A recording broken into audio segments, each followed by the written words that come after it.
O'zbekistonda kreditdan qarzdorligi bo'lgan, shuningdek kommunal to'lovlar bo'yicha to'lashi kerak bo'lgan majburiyatlarini to'lay olmayotgan muhtoj oilalarga davlat tomonidan yordamlar beriladi.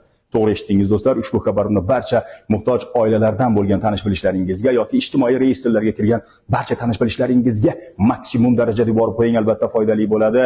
Hozir tushuntirib o'taman, video xabarimni o'zingiz uchun ham saqlab qo'ying.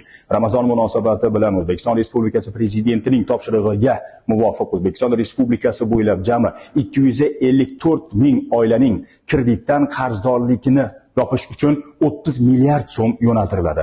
Shu bilan bir qatorda esa kommunal to'lovlar bo'yicha majburiyatlari bo'lgan, ya'ni qarzdorliklari bo'lgan, ularni to'lay olmayotgan muhtoj oilalarning qarzdorliklarini yopish uchun ham 14,3 milliard so'm davlat byudjetidan yo'naltiriladi do'stlar.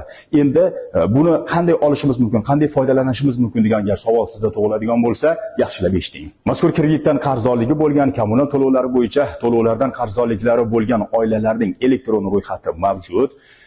Tegishli mas'ul muassasalar tomonidan ushbu elektron ro'yxat asosida ularning qarzdorliklari 1-martga qadar yopib beriladi. Bilaman, sizda ham kredit bo'yicha qarzdorliklar bo'lishi mumkin, kommunal to'lovlardan qarzdorliklar bo'lishi mumkin, lekin mana shu ro'yxatda bormisiz yoki yo'qmi degan savol sizni qiynaydigan bo'lsa, unda mahallaga chiqasiz, ijtimoiy xodimga uchraysiz yoki mahalla raisiga meni mana shuncha qarzim bor, men ham ushbu ro'yxatda bormanmi yoki yo'qmanmi degan savol bilan murojaat qilsangiz bo'ladi. Do'stlar, O'zbekiston ijtimoiy davlatda sizning, bizning barcha ijtimoiy huquqlarimiz davlat tomonidan kafolatlanadi hamda qo'llab-quvvatlanadi.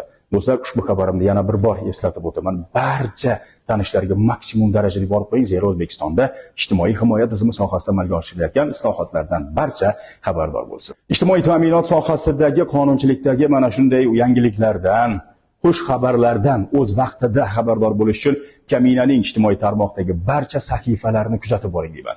Obuna bo'lmasangiz ham mayli, kuzatib boring. Zero biz tomonimizdan berilayotgan xabarlar sizga foydasi tegib qoladigan bo'lsa, biz ham mana shu savobdan umidvormiz. O'zingizni ehtiyot qiling.